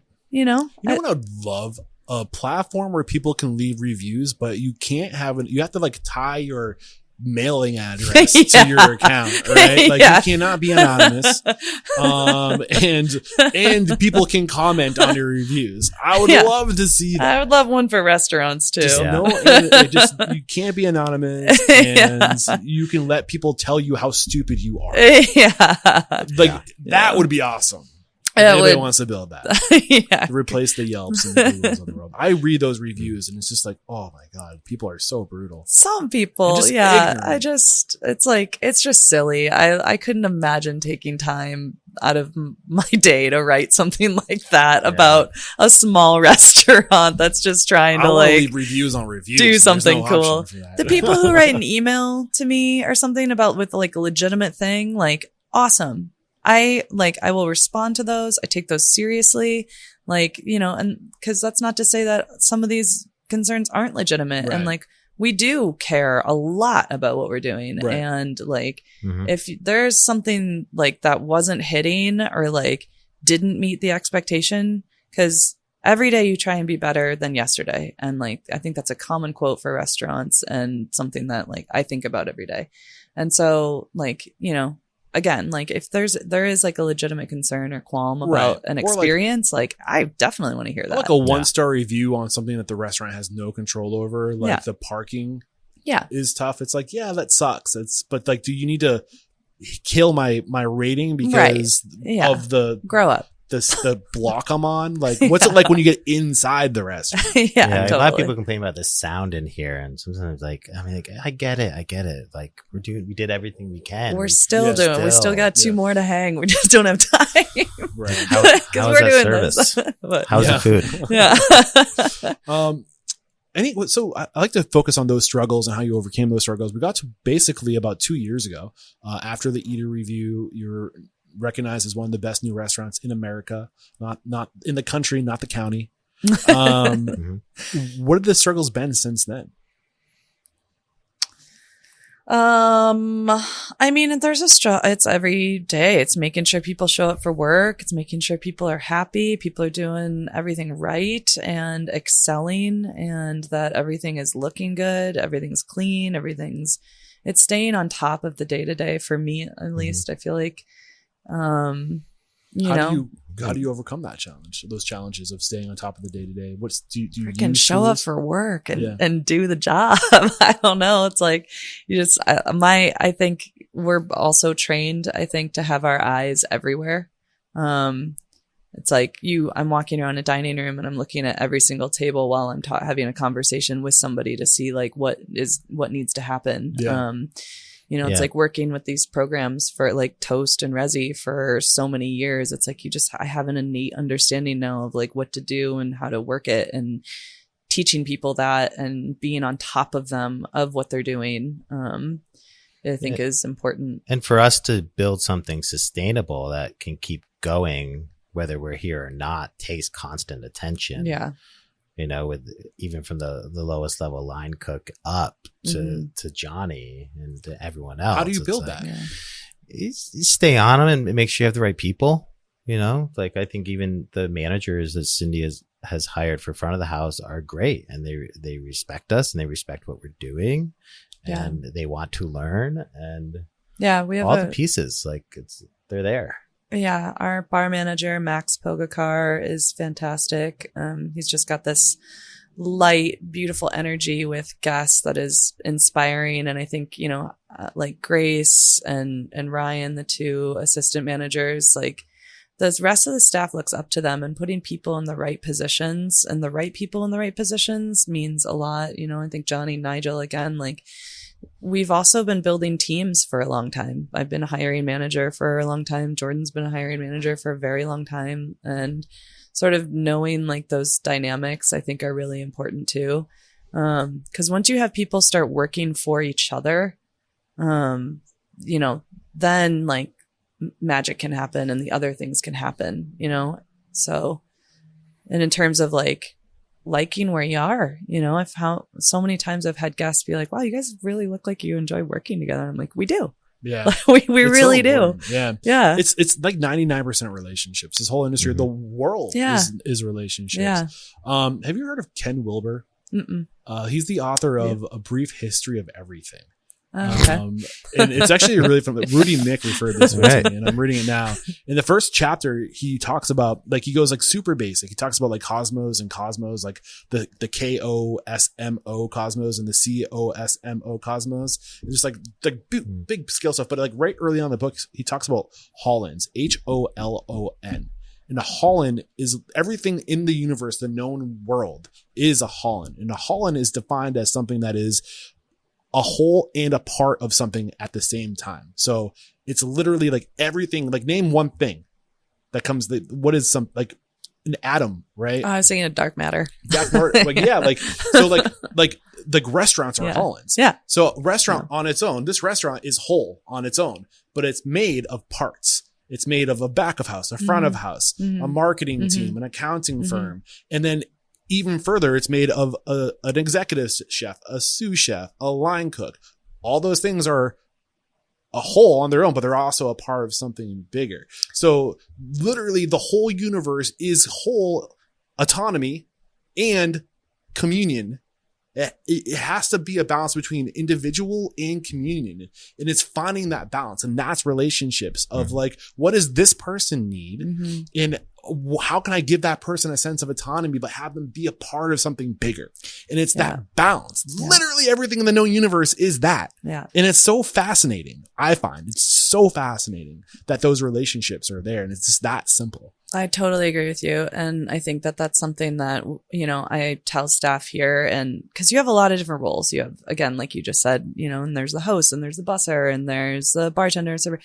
And none of this runs without every single person operating at the highest level that they can. Right. And when there's that one person that's maybe like feeling a little tired or down or whatever, like getting to that person being like, you good? Like, what can I get you? Are you okay? Like, you need a sandwich? Yeah, totally. Or like, you need a Coke? Like, yeah. And bringing them up and bringing everybody up together, and no position is more important than the other position. Yeah. A manager is not more important in some ways than the busser, you know, because every job is a part of the whole. Right. Like you're saying. 100%. And part of the things that Ken Wilber talks about this too is that a natural element of holarchies or Hollands is that they are part of a hierarchy. You can't, like, the known universe is everything's a part of a hierarchy because you need the things at I hate to use the word bottom of the base, the triangle of a hierarchy, but that you need all those people to come together to build off of each other, to make it be at the top of what it can be, which is a functioning restaurant, right? At the peak of that is a functioning restaurant. And that's all the foundational, like, sort of groundwork that we were talking about earlier of like building those relationships with investors, finding the right banker who will like work for you, you know, finding the right accountant, all of those things, and sort of building up from there. Yeah. When we first opened too, and sorry not to like take the mic. No, man. The more talking you guys do, the better. But like, you know, I think a lot about like a tree structure, and like you have the roots and whatnot, and everything's just kind of like starting, and this sort of like sapling is growing, and it's all weak and weird, and like you don't really know what to give it its optimal like life or strength or whatnot, and if you can give it like a solid base and some light and some water and whatnot, like it'll grow. And it's a lot like a team in a restaurant. It's like, we didn't really have, it's all sort of like sticky, like when it starts and weird. And yeah, when you plant it, you know it's going to be a tree. Yeah. But you don't know how many branches it's going to have. Yeah. It could be a weak one. You don't know. And not to make it about numbers or anything, but like the foundational part with like raising money and all of that also comes down to like what in the business world is called working capital, that you need to have a certain amount of working capital. And it's an absorbent amount of money. It's like almost what Cindy and I make together in a year. Right. And that's just sits in the account to save everyone's job. Right. If shit goes wrong. Yeah. And we're never going to touch it unless we have to. Like, Yeah. How much time in that of a runway do you have in that working capital? Is it 6-month runway? Is it a 1 year runway? We didn't look at it. We just have a number. Okay. It's not it's not like an emergency fund where we did the math. Got it. It's whatever Leo says. So what is the vision going forward? What is the goal? What is the vision? Where do you want to be? Where are you headed? I mean, we want to keep building what we're doing, making sure that all the staff's getting everything they need. Hopefully in the next year or two, we try to do something else. We have looked at some other spaces and stuff like that, but realize it's not the time for us. But we want to do something else and build opportunity is one of the biggest drivers, I feel, right? What do you mean by that? Building opportunity for ourselves, to do something new and different and keep this momentum going, but also for our staff, like we have some really dedicated people that it'd be great to be able to either help them or build something for them. Is that investing in their vision? Potentially, or them coming along with what we're doing, right? I mean, I think that's the goal. It's whoever can. It's about creating opportunity for others. Opportunity. And when you create a win for somebody, you're also winning. Mm-hmm. And that it's just creating those win-wins. How can you do that? Yeah, I think we want to put some money back into the restaurant now that we have a little bit of money. That's also important, I think, to sort of like keep this place beautiful and keep it growing a little bit. I think I said the other day where I was like, it's like we moved into a new house and like now I want to nest in it, and like start to like really make it like. How are you prioritizing what to invest in first? We're just starting to talk about it, but like I think the upstairs could use a little like love and that kind of thing. This is an old house from the 1800s, so it's like there are no level spaces and the ceilings are under it's like crooked and like weird. So I don't know, just thinking about like how to keep it maintained and updated. I think it was Jeff Benjamin. I can't keep track of all the people I've had on the show, but he was with that Philadelphia restaurant group. Now I can't remember who.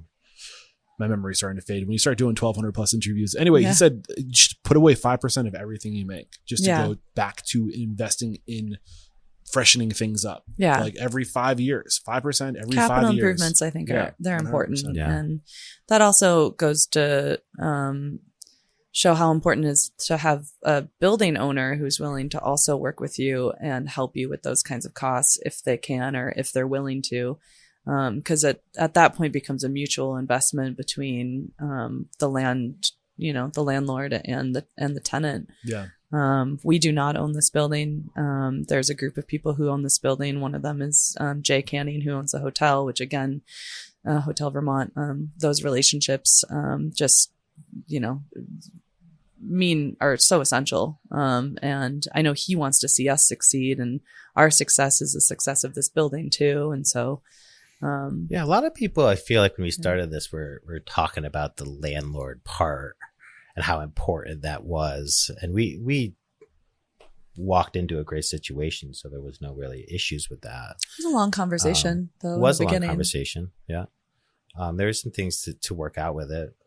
That at a certain point is lawyers get involved and stuff like that. So it makes it that part a little easier, non-emotional. Yeah, we didn't know what a triple net lease was, and we didn't know sort of those There's so many variables, so many factors, so many areas of expertise that need to come to the table to do it right. Yeah. And not being afraid to spend, not be afraid to spend the money on that. Right. Like our original expense for our architect was like $3,000. We ended up spending $20,000. Yeah, it's crazy. Like that's like one of those things that like, and the lawyers, like it sucks. It's amazing what people will spend on things to get open, like just like the build out, because they think that is so important, and they don't spend the money on the people to make sure that things go smoothly, to surround yourself with the accountants. Like I've kind of gotten some heat recently saying like, if I'm opening a restaurant tomorrow, I'm not hiring a restaurant coach or consultant to help me with my operations and systems. I'm going to a fractional CFO or a fractional COO that isn't just going to tell me what to do. I've heard you talk about it. What is the fractional? So a fractional is basically in this world where technology is letting people do more with less. Tools like Toast, and I don't know if you're using an enterprise solution like Restaurant 365. We don't need that yet because we're too small. It brings everything to one place. Yeah. It centralizes everything. Yeah. So now somebody who is an operations expert can use that software to do the heavy lifting.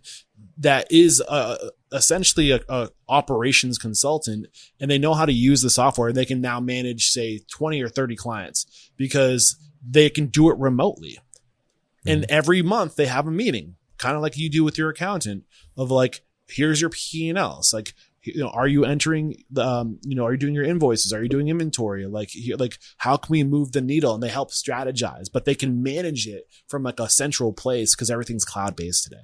So, to have a fractional CFO for $2,000 to $5,000 a month versus going out and spending $100,000 to have a restaurant consultant for a year. Now you have somebody on your team who isn't going to just tell you what to do, but they're going to be a partner and actually do the work with you. Yeah. Not to say that a consultant doesn't do the work with you, but most restaurants today don't have $100,000 of liquid cash sitting around. Yeah. Because it's tight. Yeah, I would agree with the consultant thing, but I would also say like if you're like a young person trying to open a restaurant, like you should just go learn everything you can. Well, do what the two of you did. Go work for somebody who's successful and be a sponge. We're in our 40s. Yeah. Like that's ridiculous. You should not open a restaurant in your 40s, Like, but I would not have looked at it any other way because it's like, we needed the experience. And I think you need to have like a mature mindset too and a professionalism and, talk about fun and playfulness a lot, and there's a balance with that of like hard work and sort of keeping your eye on everything. And I think that is a important thing to remember. Sure. Somebody just walked in. I don't know if they need help. Hi. We're casual here. Oh. Hey, sorry. You're fine. So I'm really enjoying the conversation. I want to think about wrapping up. I kind of want to dive real quick into, I don't know if, I'm assuming this might not be your lane, but in terms of like tech stack, and I know we mentioned Resi and Toast and the platform. Cindy said you're not ready for an enterprise solution yet. Like, where are you guys with tech stack? We have Resi, and Toast is pretty exceptional. Our accountant is huge with Toast too. Like everything goes through Toast. Like even you guys using Chef Tech? No, is that right? No, just Toast. I don't know what Chef Tech is, but Toast is like onboarding. Toast is everything. Yeah. I mean, like it's amazing what you can do. Like I don't even know how restaurants did it before that. Like you can look at up to date sales numbers by the second. Yeah. I mean, that's a perfect example of how everything's becoming cloud-based now, where you can have one COO, a chief operating officer, a chief financial officer that can do what they know for a lot of people in a centralized place. I think it's good for independent restaurant operators because the technology is leveling the playing field. Yeah. Spring for Toast. Yeah. Maybe some really, really small restaurants can afford it, but I can't imagine this place without Toast. Yeah. So we're getting to the part of the conversation where, we talked about how you got to where you are. We really unpackaged where you are today. In terms of where you are today, anything that didn't come out of the conversation that you want to make sure comes out of the conversation? Not I can think of. It's, I don't know, opening a restaurant's a scary, scary thing. When we started to do it, like I said, it was the hardest decision I ever made, and we put a lot of our own money into it. Not knowing, like if if I did this 10 years ago, I don't know if we would have ever gotten in the red by now or black by now, like it would have, that made all the difference. Yeah. I will say that. Yeah. I want to get to the point of the conversation where we start talking about the future. I know Cindy pointed out she wanted to talk about AI and what you're doing to be ahead of that. But what, in terms of like where you're going, where the industry's going, if we've inspired with your story, we've empowered with your knowledge and what you've learned up to this point, transforming is like, how do we go into the future collectively together as an industry? Are you saying from a technology stance or just in general? In general, like what is the future? Like, what are you doing to prepare for the future? Yeah. How do we stop being reactive as an industry and start being proactive as an industry? I think it's shifted a lot toward proactive, I think so too. A lot of my job, is just dealing with people, like making sure the cooks have what they need, which I really, really, really love. But it's like I read something the other day about community, and it said that restaurants are becoming a community space.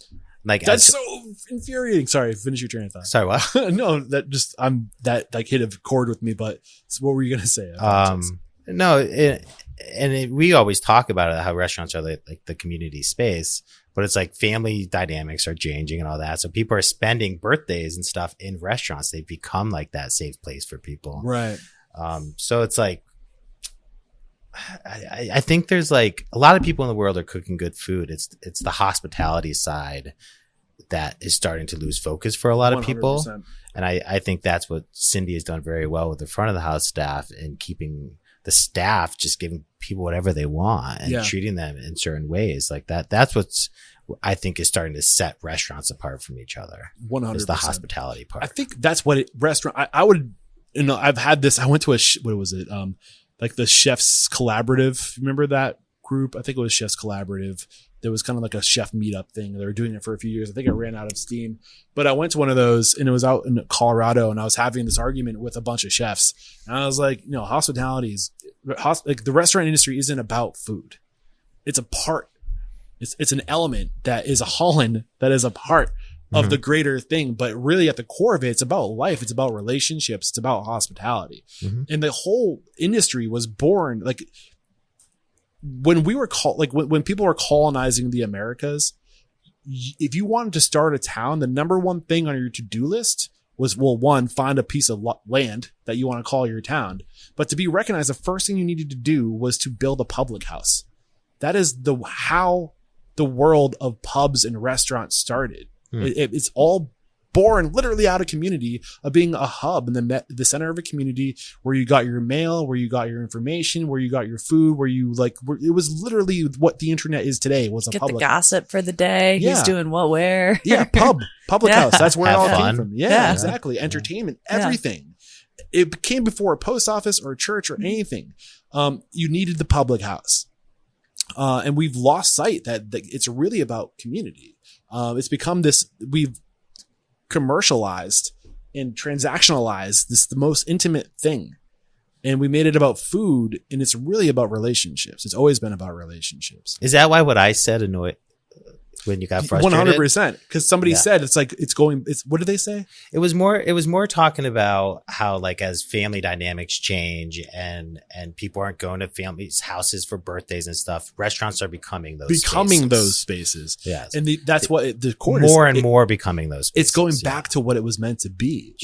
We're de-evolving back to, like, I think, but like we need to de-evolve.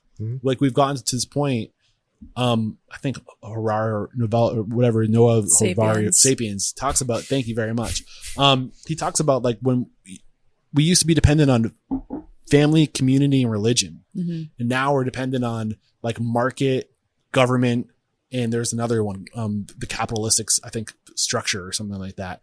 And we literally just don't need each other anymore. But the thing is, we will always need each other. Antithetical to what we are as a species. It's in our DNA. Yeah. It's like our foundation is built on needing each other. I mean, you can go so far back as like the animals, like where it's like they are collective.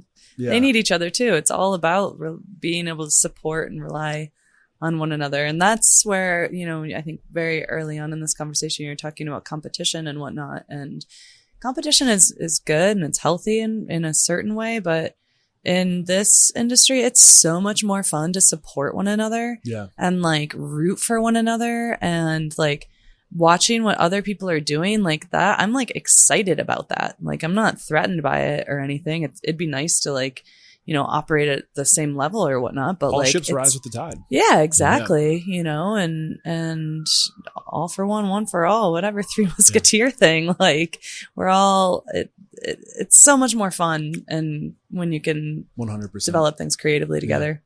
So I made a note to talk about AI. This will be the last subject. Anything what we were talking about when you took care of that gentleman was that we're at the point of the conversation where we talked about inspiring, empowering. Now it's like, where are you today? What is the transformation? How do we go into the future intentionally? What are you doing to be ready for the future? I made a note to talk about the AI landscape. And why is that what you brought up earlier? Well, I think there's also a couple of things with this. AI, I noticed like a month or two ago, like it just showed up in Toast on the back end too, of the POS, sort of in the admin sort of structure of it. And I had somebody approach me also like about 5 months ago where they're like, I want to bring AI to your restaurant. And I was like, I don't really need that. Like, I don't want a review system based on AI, or I don't know what he was really asking, but, it showed up in Toast and I was like, oh, this is cool. Like I can just type in what was our slowest day last year. Like what was the biggest seller, or like what wine did we like with things like that. Yeah. Like that's cool. And I appreciate it's like that. An advanced Google. It's going to be a CFO real soon, because it's going to be able to, if you're putting the data in, it's going to be able to look at all that data and say, here's where you're headed. Here are the patterns. Here are the trends. Here are things that you can do to shave a point off. Yeah. Have you considered this? Like, here's an area of, like, it will be able to do that. Mm-hmm. And, or like, you know, make me a contract for a large party upstairs or something like that. Like, then in that regard, like, I feel like ChatGPT and AI are can be really helpful for people who are trying to operate a restaurant and, you know, don't have the relationship that we do with an accountant or something.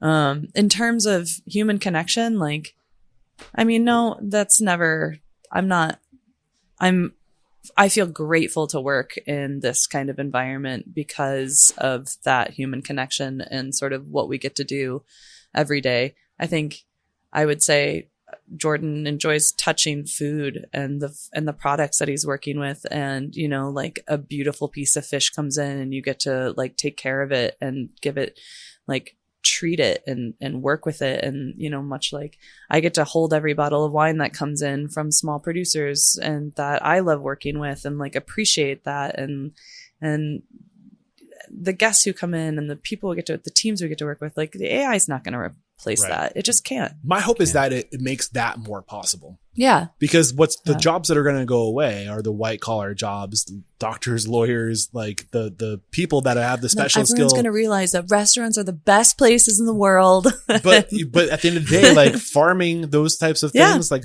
those are at the bottom of the totem pole in terms of like the hierarchy. Oh, you think it's going to go? Well, I think people are going to go back to that because I think at the end of the day, that's really what matters. Is I always heard these stats that there isn't enough. There's more people in the world that we can produce food for. I can't believe that. That there's what? There's more people in the world that's possible for us to produce food. I would say, given like the current way that we're producing food, that's probably true. In a centralized food system, right. But how much land can bear food? A lot in the United States. Maybe it's because I grew up in New Hampshire and it's very fertile, right? Yeah. But like, I really struggle believing that. Like, if people prioritize, if all of our energy went into producing holistic, good food and rebuilding topsoil and like, you know, regenerative farming, if that became a priority, you're telling me that there's not enough land in this country to feed the people? Well, I mean, that's the beauty of this area in Vermont. I was just gonna say. I mean, you know, there's like the Intervale Center that's probably less than a mile that way that has multiple farms in it. that we buy from that like literally like farmers are still delivering it to the door.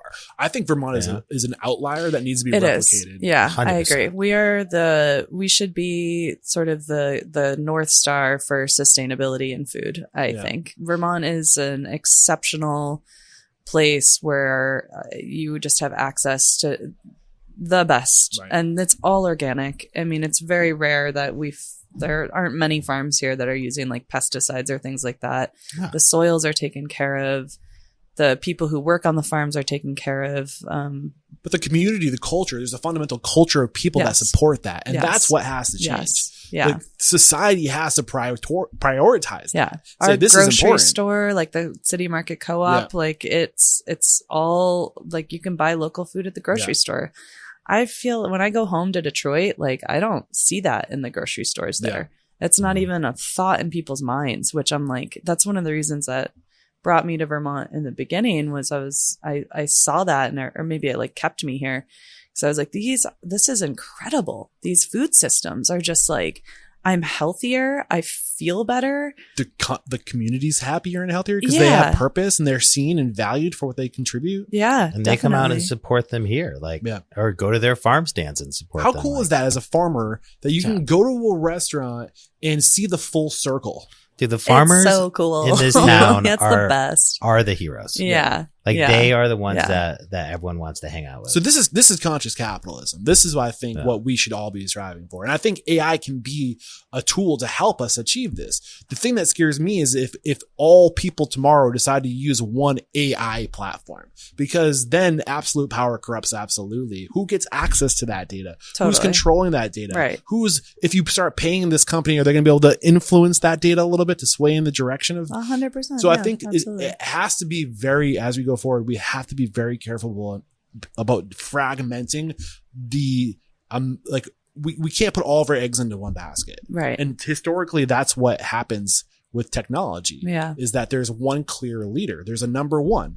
And number one does twice as much business as number two and 3 times as much business as number 3.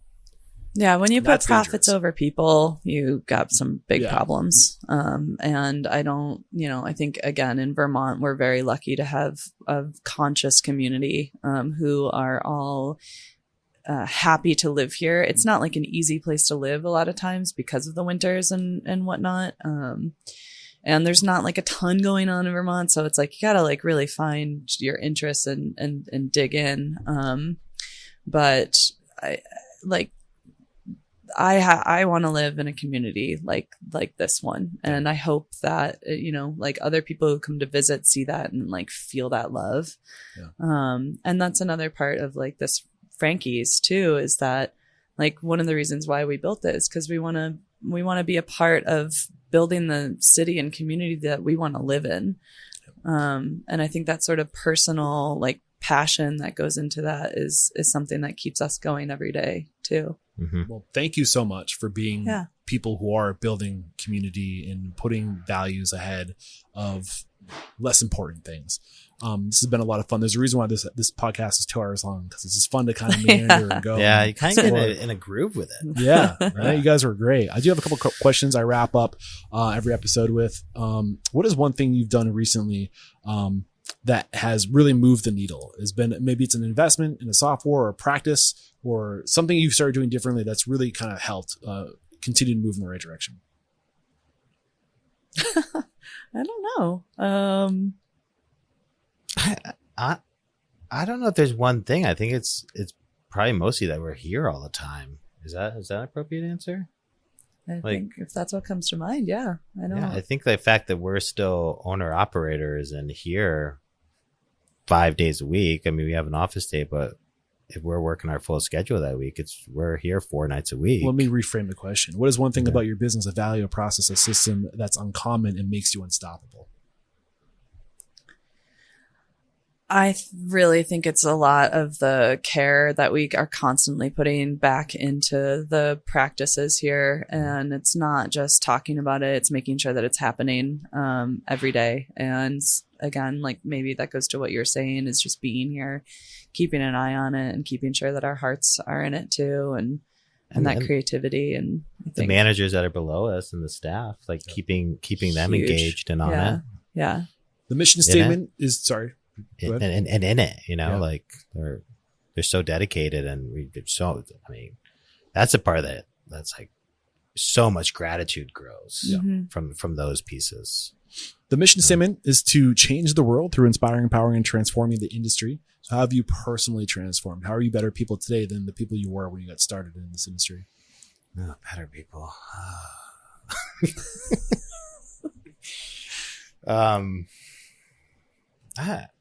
I feel like I have, again, just going to the gratitude to the community and everyone.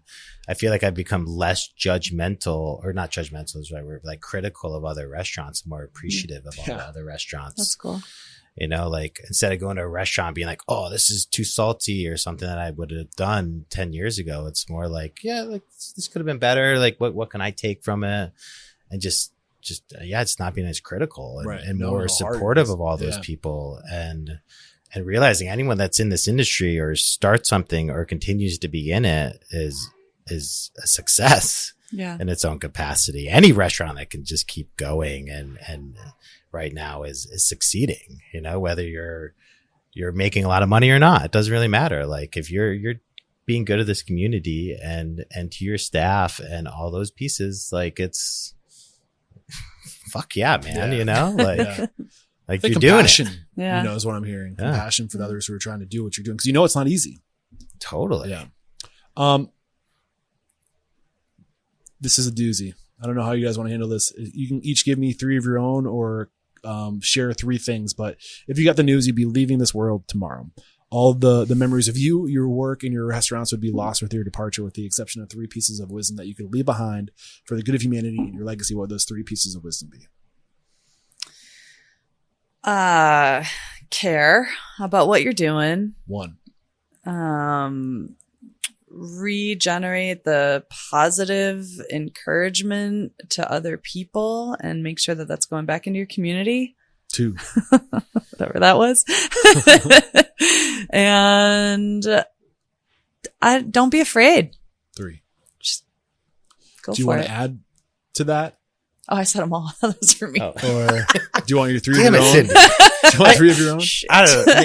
You can add up to 3 more. When I texted my mom a picture of, sorry, I might cry saying this, a picture of this, and her response was, I'm really proud of all of your success, but I'm more proud that you're a mentor. And that hit really hard, because this industry is just like, sometimes you can just like, you just drive yourself in the ground sometimes. Right. And the fact that staff can still come in and be excited and enthusiastic keeps me going. And, me like, too. Yeah. Like, Johnny, like he just like sometimes I'm like, kind of like banging my head against the wall, and then he's just like texting, just like, I'm so pumped right now. I'm making pasta on a Sunday by myself. Listen, like it's just like, God, it's like, it just makes you feel really good and keeps it all going. Relationships is what it's all about. And it's that simple, and it's that hard, because relationships are one of the hardest things in the world to manage. Yeah. But we can only manage so much. So the fewer, more impactful relationships, the better. This has been a lot of fun. I like to find all my future guests, the majority of my future guests, by letting the industry refer me to who they think I should talk to. So who do you respect and admire in the industry? Who's somebody that you think has a story, who should be made an example of, who needs to be made an example of? Who is that for you? If you can't think of just one, I'll take multiple names. You want to go first? I definitely think Paul Saylor you should chat with him. He's awesome. I'd love to make that happen. Yeah. I can connect you guys. Please. Thank you. I don't know. Who else do you think? Yeah. Paul Saylor invests a lot. They have their own investment company that invests a lot in this city. Has he ever invested in a podcast? In a podcast? He may. I don't know. Who knows? Emotionally. I would say Chris Goss. I think he came at a time that I really needed someone like that in my life. And it just kept me going in it. Yeah. Well, I'm going to be connecting with Chris tomorrow morning. Yeah. Pretty stoked about that. You put him on my radar before we were able to sit down here today. So I'm going to make that happen. I'd love to get Paul on the show. Did you want to mention anybody, Cindy, before we wrap up? I don't know if you, did you say Paul? I did. Oh, yeah. Yeah. Never mind. Yeah. Well, I think Jay Canning too is like an amazing person and what he's done for this city. Really, I think he's always a quiet investor in the community. so he owns restaurants too. He's an investor in restaurant. He invested in Honey Road. He was an original investor in Hen. Got it. He That'd built be a the cool Hotel conversation. Vermont. It's just, if you're talking about numbers and like, the importance of taking a bet on someone, he's really good at that. So that was Matt? Matt Canning is his son. Having the two of them on would actually be really fun. Okay. So wait, Matt is his son. Jay Canning. Jay. Yeah. Matt. Jay and Paul, Matt Canning. Chris, look out. I'm coming after you guys. I'd Yeah. love to get you on the show. And how can we connect with you if we really enjoyed today's conversation? If we are want to come eat at your restaurant, social handles, emails, anything you're willing to put out into the universe, what's the best way to connect? Yeah, our Instagram we're pretty active on. It's really Jordan and I who run it together. It's Frankie's VT, like Vermont. And then our emails and Cindi, CINDI @frankiesvt.com. And our emails, our website's frankiesvt.com. Yeah. I just can't say thank you enough for making time for me today to sit down. Let me ask awkward questions. When we first started talking, I came out of the gates. I told Jordan, I was like, what I asked, I think straight out of the gates, like, what are your % profit and prime costs? Yeah. And it can be weird. And, you guys have been very open and honest. The reason why I ask these questions is because, I want to make sure the people that I get on the show are willing to get vulnerable and willing to open up and willing to share, because I think we have to if we're going to move the industry forward. And you've been more than gracious. Thank you for allowing me to be rude and ask these intrusive Not questions. at all, out of the yeah. gates. It's been a lot of fun. There's a lot to be scary about, but I can say if you are thinking about opening a restaurant, but like if we can do it, anyone can. It's really about getting the right people in your corner, and you'll learn those numbers. You can build a plane. Well, thank you for opening your doors to me. It's been super fun and grateful to have. I can't do what I do without people like you. So thanks for making it possible. Cool. Thank you. There is no questioning. You are unstoppable. Cheers. Cheers. Thanks.